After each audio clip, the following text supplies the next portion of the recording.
बिस्मिल्लाहिर्रहमानिर्रहीम अस्सलाम वालेकुम। मैं मीज़ान अहमद हूँ and welcome back to audio vlog. तो नाज़रीन, जेल भरो तहरीक का आगाज़ हो चुका है। पीटीआई की बड़ी बड़ी लीडरशिप ने जो है वो अपनी गिरफ्तारी दे दी है, जिसमें शाह महमूद कुरैशी, आज़म स्वाति और उमर सरफराज चीमा, बड़े बड़े जो पार्टी के जो लीडरशिप है उन सब ने अपनी गिरफ्तारी दे दी है। और इस गिरफ्तारी से होगा क्या?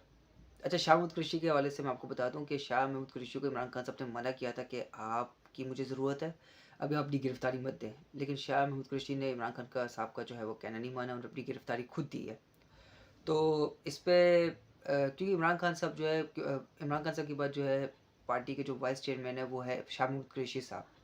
इसलिए इमरान खान साहब ने उनको मना किया, लेकिन उन्होंने भी कहा कि नहीं, मैं अपने लोग के साथ जो है मैं रहूँगा, उनके साथ शाना बशाना कराऊँगा। वो जब हमारे जो कारकुन हैं जब अरेस्ट होंगे तो मैं भी उनके साथ अरेस्ट होऊँगा, ये मौका मैं ज़ाया नहीं होने दूँगा। तो इसलिए फिर उन्होंने भी अपनी गिरफ़्तारी दे दी। तो ये सीनियर लीडरशिप ने जो है वो अपनी गिरफ़्तारी दे दी है। अब इससे हुकूमत पर जो दबाव डल रहा है, इसका अंदाज़ा साद रफ़ीक साहब के बयान से आप लगा सकते हैं।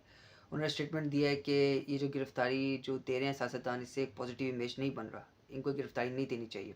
और राना सनाउल्लाह साहब तो धमकियाँ दे रहे हैं कि इनको मैं पंजाब के बाहर ले जाऊँगा, इनका मैं बहुत बुरा हाल करूँगा।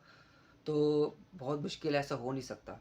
ये जेल भरो तहरीक का जो एक पैनल है, इमरान खान साहब लाई इसलिए हैं कि आप लोग जो नाजायज़ तरीके से सियासतदानों को अरेस्ट कर रहे हैं, इसका भरपूर जवाब दिया जाए कि आओ कर लो अरेस्ट, कितना करोगे अरेस्ट और किस बुनियाद पे करोगे अरेस्ट। फवाद चौधरी साहब को किस बुनियाद पर अरेस्ट किया गया कि उन्होंने इलेक्शन कमीशन को जो है मुंशी कहा है जी।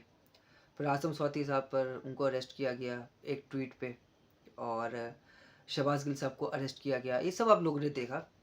और उनकी एक बेशक उनको ट्वीट नहीं करना चाहिए था इदारों के खिलाफ, लेकिन जो उनके स्टेटमेंट थे, अगर आप अभी जो मौजूदा इम्पोर्टेड हुकूमत है उनके अगर आप बड़े बड़े लीडरशिप को देखें, जिसमें फजल रहमान, जिसमें मरियम सफदर, जिसमें हमजा शहबाज, इन सब लोगों ने जिस तरीके से इदारों को जो तनकीद का निशाना बनाया, इनका तो कोई मुकाबला ही नहीं कर सकता।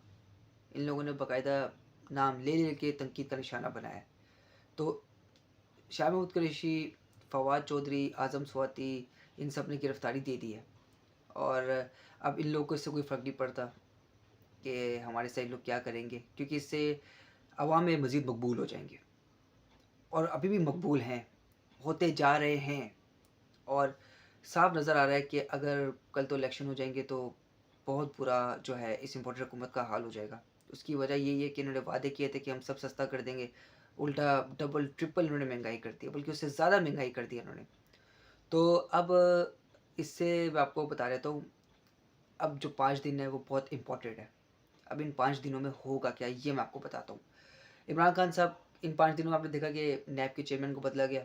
अब जो नए चेयरमैन आए हैं, उनको उन पर एक जो आएँगे, उन पर दबाव डालने की कोशिश की जाएगी कि उनको जो है इमरान खान साहब के खिलाफ केसेस बनाना भी शुरू कर दिए इन लोगों ने। अब यूएई में टीम भी जा रही है, मैंने अपने गुज़िश्ता व्लॉग में आपको ये बताया था। तो आप लोग देख रहे हैं इमरान खान के खिलाफ जो है तेज़ी से इन लोगों ने एक्शन शुरू कर दिया है कि उनको किसी तरीके से जल्दी से नाअहल किया जाए, उनको गिरफ़्तार किया जाए। क्योंकि अगर आप अंदाज़ा लगाएँ, इमरान खान साहब का ये मुकाबला जो है वो सियासी मैदान में तो नहीं कर पा रहे। सियासत के मैदान में तो मुकाबला कर नहीं पा रहे, तो टेक्निकल तरीके से नॉकआउट करें उसको। अब वो उसके लिए इनको टाइम चाहिए था, वो टाइम इनको मिल नहीं पा रहा था, क्योंकि इमरान खान साहब ने असेंबलियाँ तहलील कर दी। जब इमरान खान साहब असेंबली तहलील नहीं कर रहे थे, तो उस वक़्त इन लोगों ने बड़ी कोशिश की थी कि हम किसी तरीके से जो है इसको असेंबलियाँ तहलील करने से रोकें, ताकि हमें मौका मिले, उसको अरेस्ट करें, उसको नाअहल करें। तो इमरान खान साहब ने जब से असेंबली तहलील की है, ये जो इनकी प्लानिंग थी, ये जो इनकी साजिश थी, इस इन लोगों ने इस पे इसकी रफ़्तार को तेज़ कर दिया मज़ीद, कि जल्दी से इमरान खान साहब को जो है वो केसेस बनाएँ और उनको नाअहल करें। और इसी से आपने देखा कि अब अदलिया पे भी बड़ा दबाव है। ये मैंने आपको अपने लास्ट व्लॉग में बताया। अदलिया पे बहुत दबाव है, जजेस पे बहुत दबाव है, तारिक नकवी जो हमारे जज हैं उन पे बहुत दबाव है, एजाज़ुल हसन पे साहब पे बहुत दबाव है।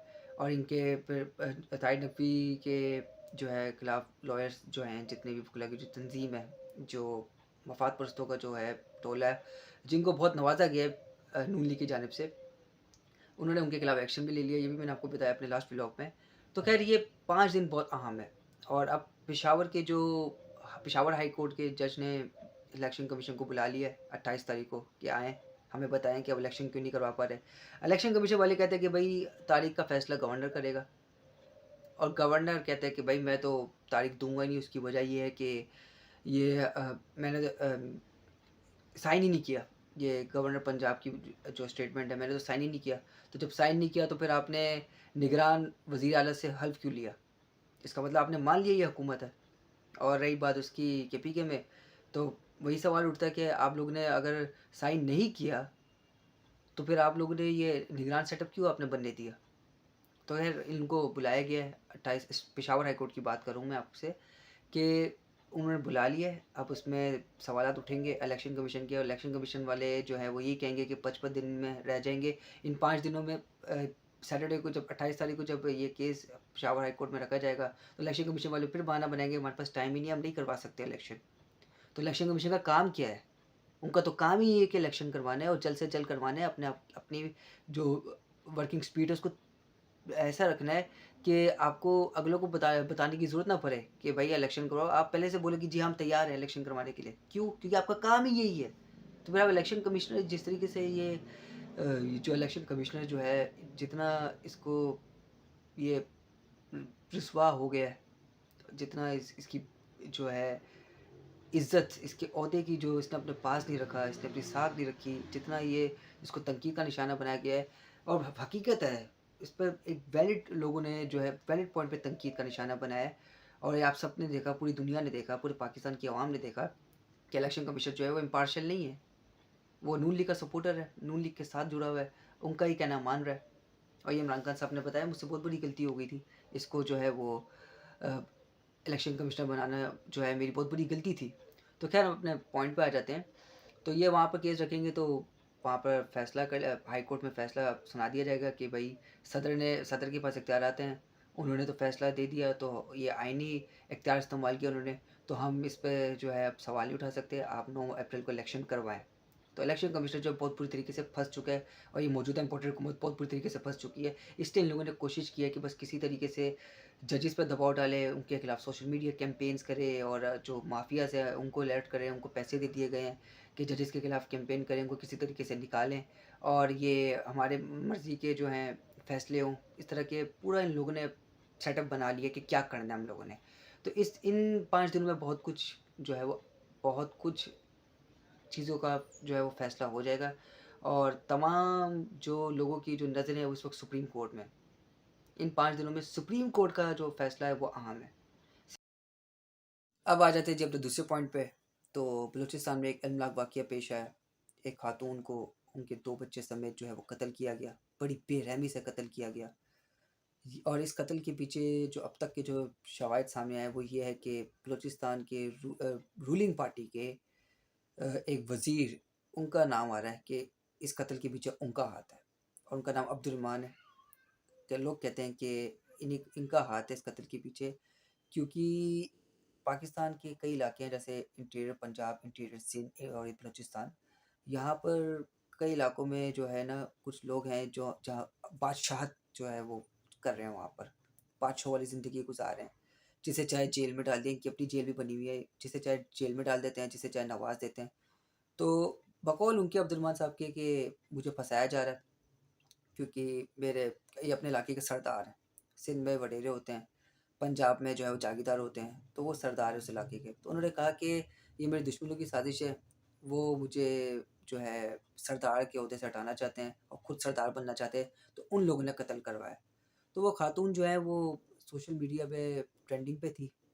उन्होंने बताया कि हम पे ज़ुल्म किया जा रहा है, हमें जेल जेल में कैद किया हुआ है। बाकायदा उनका नाम भी लिया कि ये जनाब है और ये वज़ीर हैं। इनके इन लोगों ने हमें जेल में डाला हुआ है, हम पर ज़ुल्म कर रहे हैं। फिर उसके बाद जैसे ही वो टॉप 10 पे आई, ट्रेंडिंग कर रही थी, तो फिर उसके बाद उनका कत्ल जो है कत्ल की खबर सबने सुनी कि उनका कत्ल कर दिया गया है, और बड़ी बेरहमी से कत्ल किया गया है। तो ये तमाम तर ये जो वाक़या जिस तरीके से पेश आया है, ये तमाम सारा इशारा जो है वो उनकी तरफ कर है। अब अगर ऐसा है भी जो अब्दुर्रहमान साहब बता रहे हैं कि मुझे फँसाया जा रहा है, अगर ऐसा है भी, तो एक चीज़ तो क्लियर हो गई है कि ये एक ही इलाके के अंदर हुआ है, और इसके इलाके के अपने ही लोग शामिल हैं। तो सबको जो है इसके ऊपर जीआईटी जो है वो बिठा दी गई है। इंक्वायरी होनी चाहिए। अगर ये वज़ीर साहब जो हैं उनको तो ख़ैर उनके ओहदे से अब निकाल दिया गया है।